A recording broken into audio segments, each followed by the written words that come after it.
მოგესალმებით მსმენელებო. ლელიანის სათემო რადიო აგრძელებს საინტერესო და სასარგებლო თემებზე ინფორმაციის მოწოდებას. დღესაც აქტუალურ თემაზე ვისაუბრებთ სტუმართან ერთად. როგორც ვხედავთ, თანამედროვე სამყაროში სულ უფრო პოპულარული ხდება სახლიდან გაუსვლელად მუშაობა. ადამიანებს აქვთ შესაძლებლობა იპოვნონ კომპანიები და აკეთონ მათთვის სასურველი საქმე და ჰქონდეთ საკმაოდ მაღალი ანაზღაურება. გადაცემაში სტუმრად მოვიწვიეთ კარიერის განვითარების კონსულტანტი და ტრენერი ივეტა გოგავა, რომელიც ისაუბრებს ფრილანსერობის შესახებ. ივეტა მრავალმხრივი ცოდნითა და კომპეტენციით არის დახუნძლული პროფესიით. არის პოლიტიკური მეცნიერებების სპეციალისტი, საერთაშორისო ურთიერთობების მაგისტრი, ბუდაპეშტში ისწავლა ევროპის ისტორია, არის სათემო მუშაკი, ზრდასრულთა განმანათლებელი, არაფორმალური განათლების ფარგლებში ატარებს თემატურ ტრენინგებს და აქვს ფრილანსერად მუშაობის მრავალწლიანი გამოცდილება. მსმენელს სწორედ საქმიანობის ამ სფეროს გააცნობს. გამარჯობა ივეტა. გითხარი, ვინ არის ფრილანსერი? რას აკეთებენ ფრილანსერები? გამარჯობა, პირველ რიგში ძალიან დიდი მადლობა, რომ ვარ თქვენი გადაცემის სტუმარი. რეალურად, როცა ფრილანსერობაზე ვსაუბრობ, ძალიან მნიშვნელოვანია რომ ვთქვათ, რომ ესენი არიან თანამშრომლები, მაგრამ შტატგარეშე თანამშრომლები.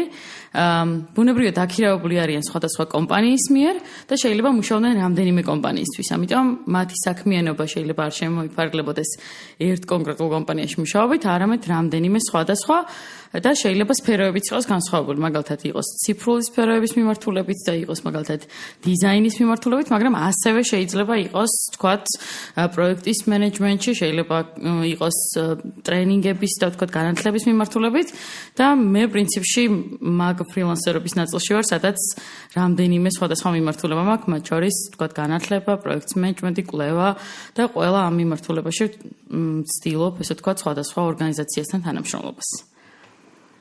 ივეტა, ჩემთვის ცნობილია, რომ ფრილანსერები ზოგავენ დროს, ენერგიას და თანხებსაც, რასაც მაგალითად ოფისში სიარული მოითხოვს. თუმცა გარდა აღნიშნული ფაქტორებისა, მას ბევრი სხვა უპირატესობაც გააჩნია და მინდა ჩვენს მსმენელებს გავაცნოთ ფრილანსერობის უპირატესობები რა არის, ამავე დროს როგორც ყველა საქმიანობას ალბათ გააჩნია გამოწვევები და გითხარი შენი გამოცდილებით რა გამოწვევები აქვს საქმიანობის ამ სფეროს.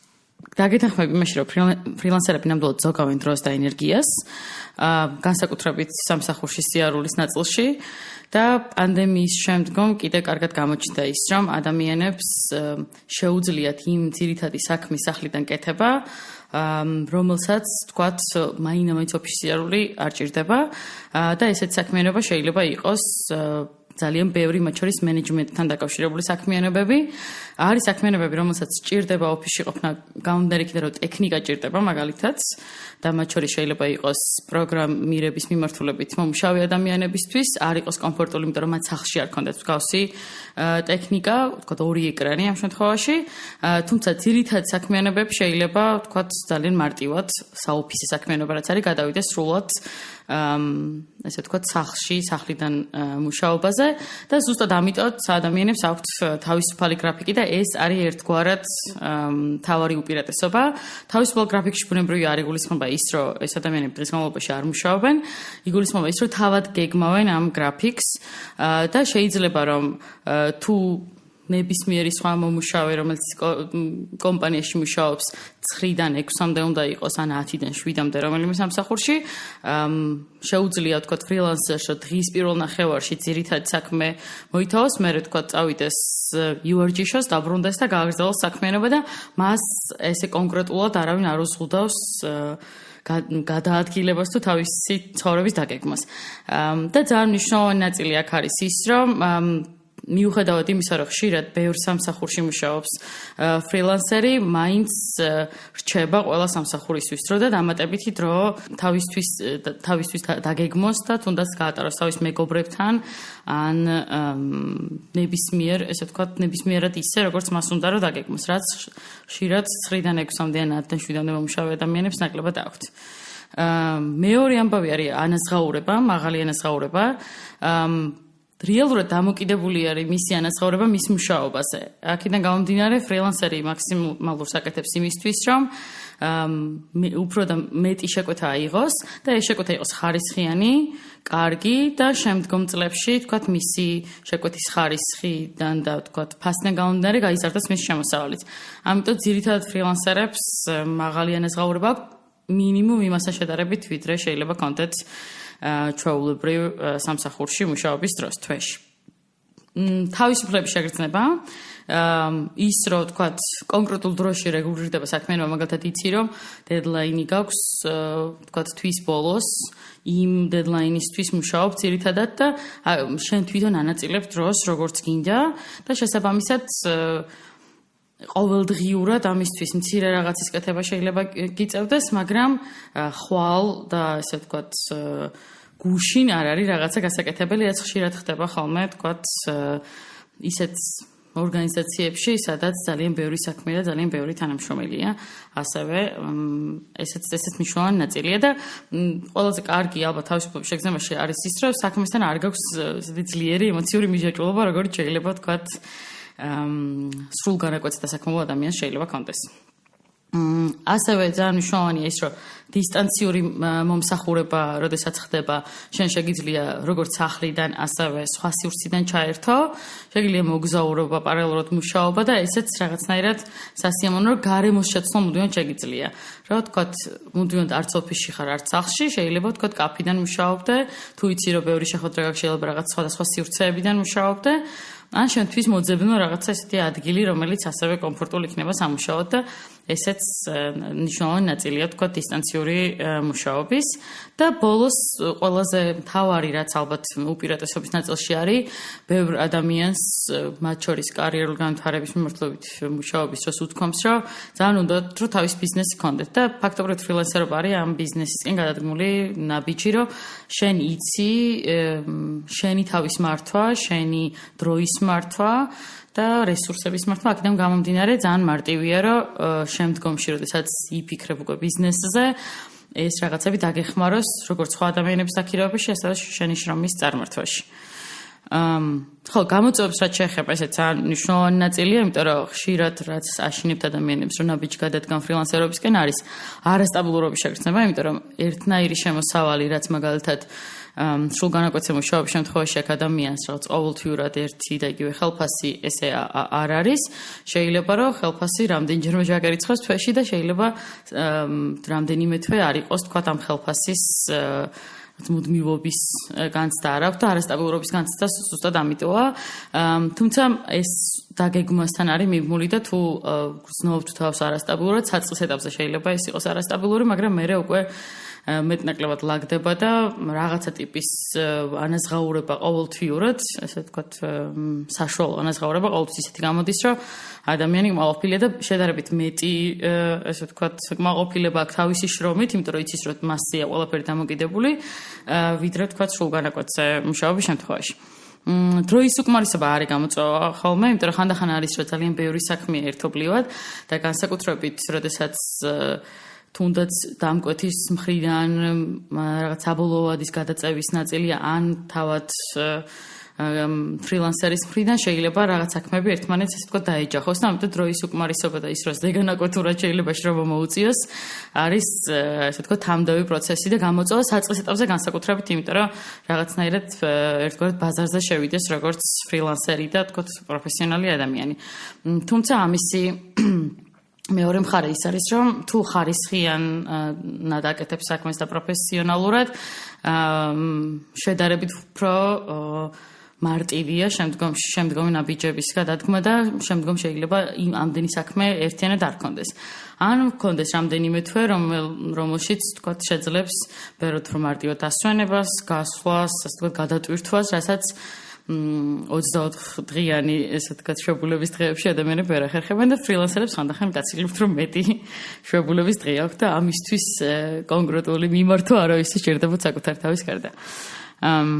ხო, რეალურად ეს იქნება ალბათ გამოწვევების ნაწილი ძალიან მცირე ამ ეტაპზე. გვითხარი სწორედ აი ეს როგორ შეიძლება რომ გავხდეთ ფრილანსერები და რაღაცერთ მინდა შენი საუბარი შეეხოს რეგიონში მაცხოვრებელ ადამიანებს, სოფლად მცხოვრებ ადამიანებს, განსაკუთრებით ქალებს და გოგონებს, რომლებსაც შეუძლიათ რომ სახლის დაუტოვებლად, სოფლის დაუტოვებლად რაღაცნაირად კარიერა აიწყონ თუნდაც ფრილანსერის ასე ვთქვათ ფორმატში. ხო, ეგ ძალიან მნიშვნელოვანია რეალურად, იმიტომ რომ ფრილანსერად გახდომა პირველ რიგში რასაც ნებისმიერი ადამიანისგან მოითხოვს, არ აქვს მნიშვნელობა სად ცხოვრობს, არის რაღაცნაირი ცნობიერება იმისა, რას ვაკეთებ ახლა და რა შემიძლია. ხშირად ადამიანებს, ვინც ესე ვთქვათ, სახლში შრომობენ და არაანაზღაურებად შრომას ვეძახით ჩვენ ამას. აქვთ განცდა, რომ რეალურად არაფერს კეთება არ შეუძლიათ, იმიტომ რომ ან არ უსწავლიათ, ან ისწავლეს და შემდგომ ძალიან დიდი ხანი არიან, ასე ვთქვათ, სახლში, პრაქტიკული გამოცდილება იმ საქმე, იმ განათლების, რაც მიიღეს, არ გაუკეთებიათ და აქვთ რაღაცნაირი შეგრძნება, რომ არ არიან სარგებლის მომტანები, როგორც თავის თემისთვის, ასევე შეიძლება რაღაც კონკრეტული სამუშაოსთვის. მაგრამ მთავარი ამბავი, რაც გვავიწყდება აქ არის ის, რომ ნებისმიერ საქმე, რომელსაც ადამიანი აკეთებს, ითვლება საქმე. სამწუხაროდ არ ნაზღაურდება და არ ითვლება ჩვენთვის ეს თქო შრომის კოდექსში, მაგრამ ითვლება საქმედ იმ კუთხით, რომ როდესაც ახერხებ საქმეების დაორგანიზებას, როცა ხარ თქოთ სახლში, როდესაც გიწევს რამდენიმე საქმის ერთად და პარალელურად კეთება, ეს ის უნარებია, რომელიც ადამიანს სჭირდება, როდესაც ფრილანს ცხოვრებაზე გადადის, იმიტომ რომ რამდენიმე რაღაცაზე კონცენტრირება საჭიროა. და მეორე მნიშვნელოვანი ამბავი, რაც ფრილანსერს სჭირდება, არის ის, რომ იცოდეს რა არის ეხლა ისი სწავლაც უნდა ან რა მიმართულებითაც განვითარება.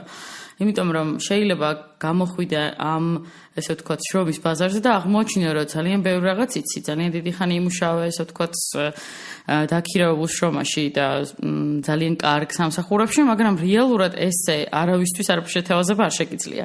და მაგ დროს ხვდები, რომ თუ ამ ეტაპზე არ მაქვს რაღაც კონკრეტული ამ პროფესია, ან რაღაც არ ვიცი, რა შეიძლება იყოს საინტერესო სოფლისთვის მაგ შემთხვევაში, ხო? შეიძლება მაგალითად ძალიან ბევრ ადამიანს და ვთქვათ სათემო მუშაობის დროს ბევრს უთქვამს, რომ რაღაცა სივრცეები არ არის სოფელში, რომელიც ძალიან უნდათ რომ კონდეთ, მაგალითად სალონი.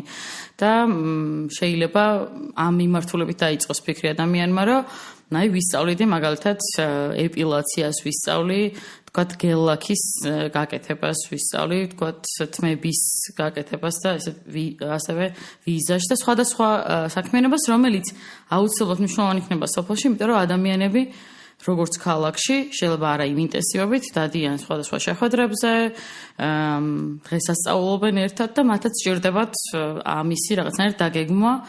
თუმცა ქალაქში ხო ამის ინტენსიურობა უფრო მაღალია, მაგრამ სამაგიეროდ ადამიანს ექნება პროფესია, რომელიც შეიძლება გამოიყენოს აქ, თავიდან დაიწყოს გამოყენება სოფელში და მერე თქვათ იფიქროს იმაზე, რომ შეიძლება რაღაც პერიოდი ქალაქშიც იმუშაოს, მაგრამ ეს მინიმუმ სახლიდან გაუსვლელად შეძლებს ამის გაკეთებას, ან ძალიან მოკლე მანძილზე მისი სახლიდან, თუ ეს არის სალონი და ცოტა უფრო ესე ვთქვათ დიდი სივრცე სამუშაოდ. ამიტომ აქ ძალიან მნიშვნელოვანია, რომ რაღაცნაირად თავ დაინახოს რა შეიძლება ისწავლოს, რა მიმართულებით შეიძლება განვითარდეს, რაც შემდეგ სოფელშივე გამოადგება სამუშაოდ. და მაინც აი რა არის პირველი ნაბიჯი, როდესაც შენ იწყებ როგორც ფრილანსერი ესე მუშაობას, სამუშაო ბაზარზე შესვლას. ალბათ რაღაცები არის საჭირო და მოდი ჩვენს მსმენელებს გავაცნოთ. რა უნარჩვევები არის საჭირო, რა კომპეტენციები არის საჭირო იმისთვის, რომ გავხდეთ ფრილანსერები და რა არის ეს პირველი ნაბიჯები? მოდი ნაბიჯებს მივაყოლებ ამ კომპეტენციებსაც, საინტერესო იქნება. პირველი ნაბიჯი იდეაში არის რაღაცნაირად საკუთარი რეზიუმეს გავლა კარგად.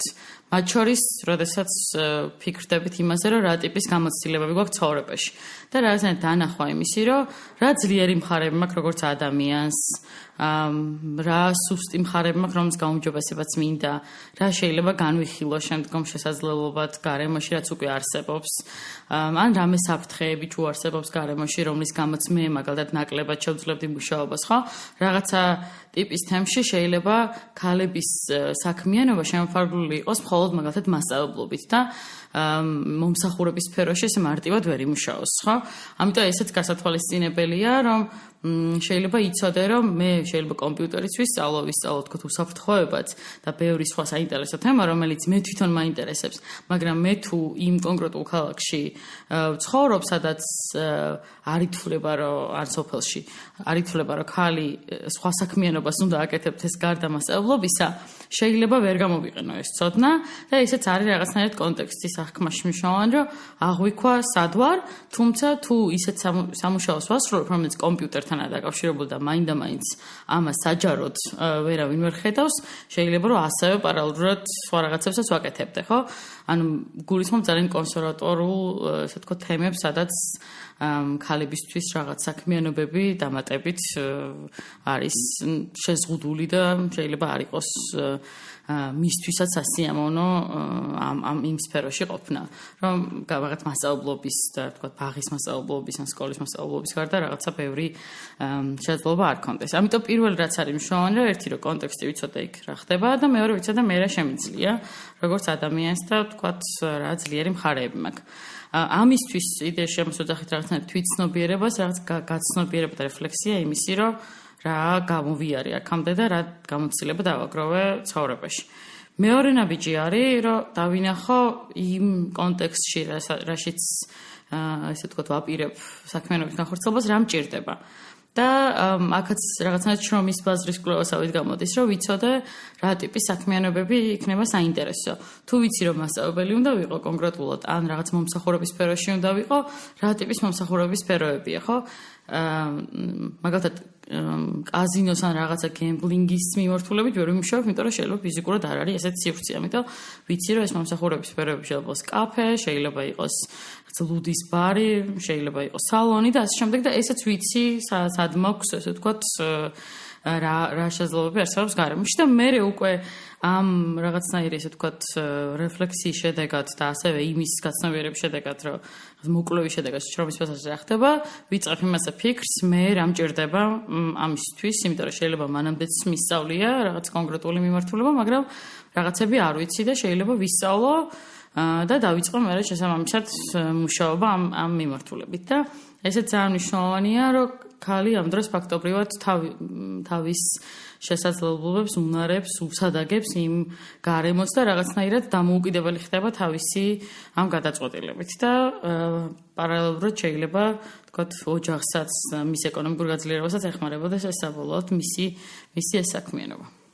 კი ბატონო, ესე იგი CV-ს რეზიუმეს გამართვა პირველი ნაბიჯი, რაც მართლა ალბათ ყველა სფეროში ადამიანებს გვეხმარება რომ წინ წავიწიოთ პროფესიულად, გარემოში არსებული შესაძლებლობების კვლევა, თვითრეფლექსია, მე რა შემიძლია, რა ძლიერი მხარეები მაქვს, რისი განვითარება მჭირდება, თუმცა ალბათ არსებობს რაღაც პლატფორმები, სადაც მე შემიძლია რომ წარვადგინო თუნდაც ჩემი CV, თუნდაც ჩემს შესაძლებლობებზე ვისაუბრო და რაღაცნაირად დამკვეთამდე მივიდე. აი რა არის ეს პლატფორმები, გთხოვ გაგვეცანი და ვინც ახლა ფიქრობს, რომ მინდა ფრილანსერად გახდომა, თუნდაც მოგისმინა და დაინტერესდა ამის შემდეგ, სად შეიძლება რომ უფრო მეტი ინფორმაციაც გაიგოს ამის შესახებ და რა პლატფორმები არსებობს საქართველოში, სადაც ადამიანები მივლენ რეალურ დამკვეთებთან. პრინციპში მიმართულებას გააჩნია, თუმცა ალბათ რაღაცა ყოველასთვის ერთგვარ სამუშაო Facebook-ს, რაც უძახით არის LinkedIn-ი და ძალიან კარგი პლატფორმაა იმისთვის, რომ შენი შესაძლებლობები, ცოდნა, უნარებიც მათ შორის გამოცდილებაც აღწერო. თუმცა სხვადასხვა პროფესიას მიესადაგება სხვადასხვა ტიპის საქმე. მაგალითად, თუ მომსახურების სფეროში ადამიანი, მაგალითად, აქ საოჯახო ტიპის სასტუმრო ან რაღაცა ტიპის მომსახურებას გასცემს, ძალიან მნიშვნელოვანია, რომ კონდეს თავისი გვერდი, Facebook გვერდი იქნება, Instagram გვერდი, რომ ადამიანებმა იცოდნენ, როგორ ჩაეწერონ, სად ჩაეწერონ, როგორ მივიდნენ მასთან და ასე შემდეგ. საოჯახო ტიპის სასტუმროებს ხშირად აქვთ ეს ესე ვთქვათ აჯავშნის სისტემა, თუმცა ეს არ არის ყოველწავალდებულო, როდესაც მცირე ტიპის საწარმოა და ხშირ შემთხვევაში Facebook გამოიყენებ ამისთვის და Instagram-ი შესაბამისად, რომ ადამიანები მივიდნენ მაგამდე. ამიტომ მნიშვნელოვანია, რომ გათვალისწინებული გქონდეს ისიც რა ტიპის საქმიანობას აკეთებს ადამიანი თუ თქვათ ჩართულია ამ საქმიანობაში, ანუ ჩანდეს, ესე ვთქვათ, ყველა შემთხვევაში ჩანდეს საჯაროდ და სოციალური ქსელების საშუალებით. იმ შემთხვევაში თუ რაღაცა პორტფოლიო აქვს სხვადასხვა პლატფორმები, მაგალითად დიზაინერების შემთხვევაში Behance-ია, სადაც თავის ნამუშევრებს დებენ და ამით შეიძლება ნებისმიერმა ადამიანმა ნახოს მათ ნამუშევარი და უკავშირდეს და რასაც მოიძიოს ამ ადამიანზე მეტი ინფორმაცია და ჩართოს პროექტში. ასევე შეიძლება პროექტის მენეჯმენტის მიმართულებით სხვადასხვა როგორც ვაკანსიები, ისევე ტენდერები და გრანტები იყოს, რომელზეც მუშაობენ შემდეგ როგორც ფრილანსერი მარტო, ასევე შეიძლება გუნდთან ერთად, ანუ კვლევითი გრანტის გუნდთან ერთად აღება, როცა დიდი გრანტია და ანუ სხვადასხვა პლატფორმების საშუალებით ახერხებენ, ესე ვთქვათ, ამ შესაძლებლობების ძიებას. თუმცა არის ასევე ის, რომ როდესაც ჩანხარ LinkedIn-ზე განსაკუთრებით თუ რაღაც კონკრეტული პროფესიული საქმეა, სადაც შეკვეთები უნდა მოდიოდეს, ხშირად შეგიძლია განათავსო შენ შესახებ ინფორმაცია და თქვა, რომ აი ახლა მაგალითად ტრენინგს ვატარებდი ამ მიმართულებით და საინტერესო იყო რაღაც ამ ჯგუფთან მუშაობა. ისევე როგორც რაღაც პროექტის შეჯამება გააკეთო და ადამიანებმა იცოდნენ შენი საქმიანობა დაახლოებით რა მიმართულებით მიმდინარეობს. მაგრამ ძირითადად მომსახურების სფეროებს და რეგიონებს ყველაზე აქტიურად გამართული აქვს ზუსტად Facebook და Instagram იმისთვის, რომ მეტ ადამიანზე გავიდნენ და სხვა ადამიანებიც შეძლონ მათი მოძებნა, როცა ეს საჭირო გახდება. აი აქვე დავამატებ, რომ მე რამდენიმე წლის წინ ვნახე Facebook-ზე საკმაოდ მოცულობითი ჯგუფი, Facebook ჯგუფი და მისი წევრების რაოდენობა დღითიდღე იზრდება, სახელიც ქვია ფრილანსერი და ძალიან ხშირად ადამიანები მოკლევადიან პროექტებს იღებენ, თუნდაც ციფრული პროფესიების მიმართულებით და არა მარტო და ვფიქრობ, რომ ეს ჯგუფი ქართულ რეალობაში საკმაოდ მნიშვნელოვან როლს თამაშობს ადამიანების ცხოვრებაში, ვინც ცდილობს, რომ ფრილანსის მიმართულებით მოკლედ განავითაროს თავის საქმიანობა. ივეტა გარკვეულწილად ჩვენ შევეხეთ თემას ქალების ცხოვრებაში ფრილანსერობა რა როლს ასრულებს, მაგრამ მაინც მინდა რომ რაღაც ტოპიკების სახით გამოვყოთ, რა უპირატესობები აქვს ქალების ცხოვრებაში უშუალოდ ფრილანსერად მუშაობას. და მოგვიყევი შენივე გამოცდილებები, რაც თქვათ სხვადასხვა ადამიანთან ურთიერთობაში, ეს შენ შეგხვედრია რეგიონში მომუშავე ქალებთან თუნდაც სოფლად მცხოვრებ ქალებთან, იმიტომ რომ შენ თვითონ სათემო მუშაკიც ხარ და ამ მიმართულებითაც რაღაცა დაკვირვებები გექნება.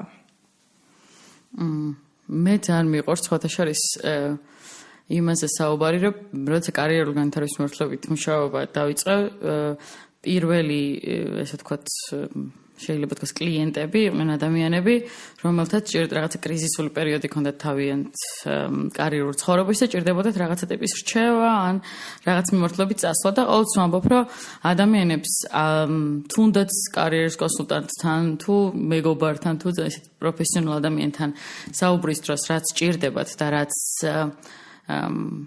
შეიძლება ითქვას არის შედეგი ამ საუბრის, არის თვითდაჯერებულობის ნაწილი, რომ თვითშეფასება უმაღლდება, როცა ვიღაცა ეუბნება, რომ სწორად მიდიხარ, კარგია, აი ხა ნახე რა მიმართულებით შეიძლება წასვლა და აი ეს გზაც დაინახე.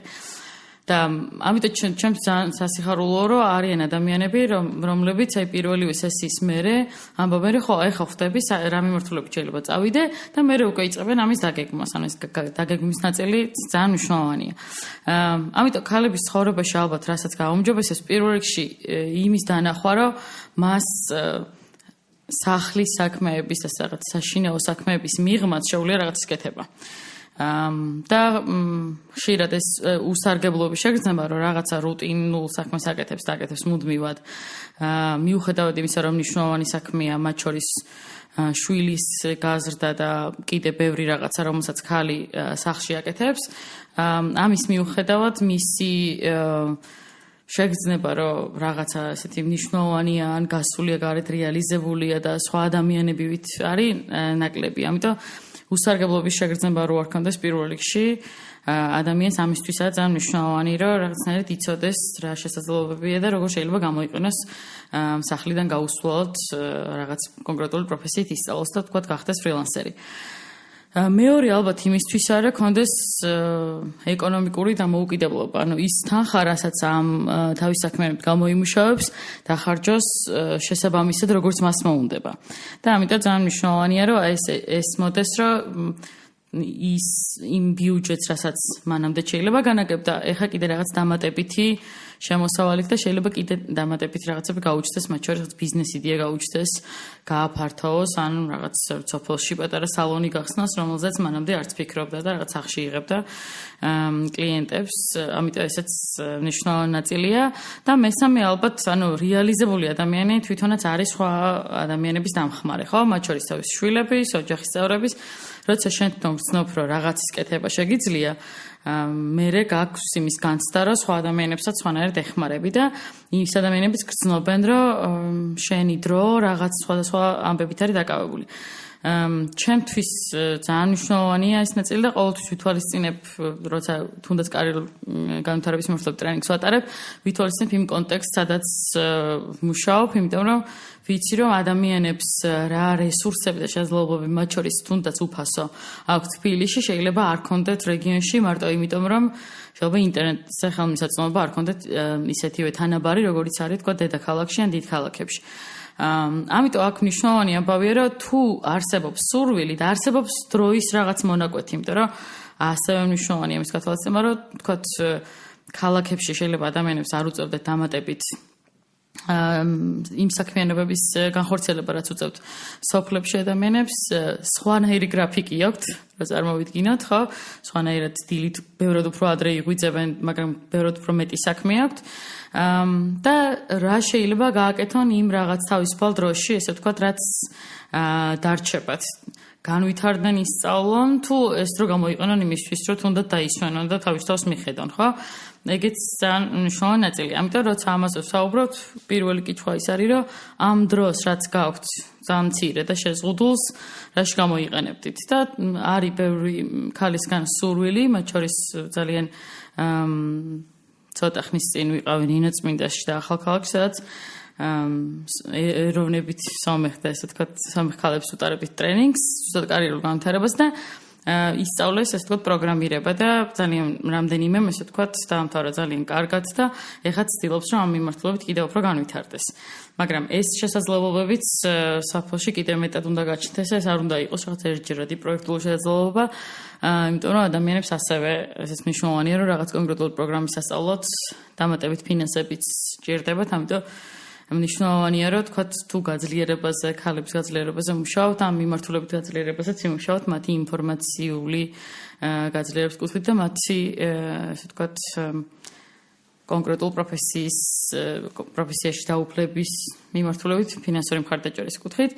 ბევრი საინტერესო პროგრამა არსებობს, მათ შორის ქალები ტექნოლოგიაში და ეს პროგრამები ძალიან ეხმარება, ვთქვათ, მეწარმეობის მიმართულებით შემდგომში ქალებს, რომ თავის საქმიანობა დაიწყონ და ასევე ეხმარებათ მათ, ვინც უკვე რაღაც დონეზე ბიზნესშია ჩართული, რომ ვთქვათ, დიზაინის მიმართულებით თუ დიზაინს თუ შეისწავლის, მერე ეცოდინება, ვთქვათ, როგორ იმუშაოს სხვა პოსტერზე, რომელსაც თავისი ბიზნესისთვის გამოიყენებს. ამიტომ რაღაცნაირად დაზოგავს, ასე ვთქვათ, ხარჯს იმისა, რომ აიყონოს დამატებით დიზაინერი თუ კოპირაიტერი და ასე შემდეგ, ან სოციალური მედია მენეჯერი. ამიტომ ესეც ძალიან მნიშვნელოვანი ნაწილია და პრინციპში ეს შეგვიძლია ვთქვათ, რომ გაძლიერებას იმ კუთხით უწყობს ხელს, რომ მეტად მოტივირებულები არიან, რომ პირველი თავის თავი განავითარონ და მერე სხვა ადამიანების განვითარება შეუწყონ ხელი. მშვენიერი, ვფიქრობ, საინტერესო გადაცემა გამოგვივიდა, ვისაუბრეთ ძალიან აქტუალურ თემაზე, ადამიანებს ვუთხარით რა არის ფრილანსერი, ვინ არის ფრილანსერი, რა უპირატესობები აქვს. ვახსენეთ ისიც, რომ რეგიონში მცხოვრებ ადამიანებს, ქალებს განსაკუთრებით, იმის პარალელურად, რომ მყავთ ოჯახები, შესაძლო კარიერის განვითარების მიმართულებით რაღაც ნაბიჯები ვერ გადადგეს, თავისი შესაძლებლობების რეალიზების საშუალება ნამდვილად აქვთ და საქართველოში ეს სფერო ნელ-ნელა ფეხს იკიდებს და სულ უფრო მეტი ადამიანი ან დამატებით საქმიანობს, ან საერთოდაც ცვლის თავისი საქმიანობის სფეროს და რაღაცა კერძო სტრუქტურაში მუშაობის ნაცვლად ირჩევს უფრო თავისუფალ გარემოს და მოკლედ უფრო ნაყოფიერადაც იყენებს მერე დარჩენილ დროს. ვფიქრობ, საინტერესო იყო ამის მოსმენა ჩვენი მსმენელებისთვის. ამიტომ ვინც გადაწყვეტილების მიღებას აპირებთ, განსაკუთრებით გამოგადგებათ ეს ინფორმაცია, გადაწყვეტილების მიღებას რომ გახდეთ ფრილანსერები, გაითვალისწინეთ ის რჩევები, რაც ივეტამ გაგვიზიარა. მე კი შეგახსენებთ, რომ ჩვენი სათემო რადიო, ლელიანის სათემო რადიო არის ძირითადად საგანმანათლებლო დანიშნულების ჩვენ ადამიანებს სხვადასხვა საინტერესო თემაზე ვაწვდით ინფორმაციას. რადიოს შექმნაში მონაწილეობა მიიღო DVB International-მა, გერმანულმა საერთაშორისო ორგანიზაციამ, ჩვენი ფინანსური მხარდამჭერი არის გერმანიის საგარეო საქმეთა სამინისტრო. რადიოების განვითარების პროცესში ჩვენ გვერდით გვიდგას გერმანული სათემო რადიო Z, რომელიც გვეხმარება კონსულტირების მიმართულებით, თუ როგორ დავიხვეწოთ და გქონდეს უფრო საინტერესო კონტენტი. სათემო რადიოს მიზანი, მაინც მთავარი მიზანი არის ის, რომ ქალთა გაძლიერებას შეუწყოს ხელი, გაჟღერდეს ქალთა საჭიროებები და ესეთ დადებითი გამოცდილებები ქალების შესახებ, ვინც რეგიონებში და სოფლად ცხოვრობთ. დაგემშვიდობებით, მომავალ შეხვედრამდე კვლავ ვეცდებით, რომ შევარჩიოთ აქტუალური საკითხი და როგორც ყოველთვის პროფესიონალ სტუმართან ერთად მოგაწვდით ცოდნაზე და გამოცდილებაზე დამყარებულ ინფორმაციას. ნახვამდის.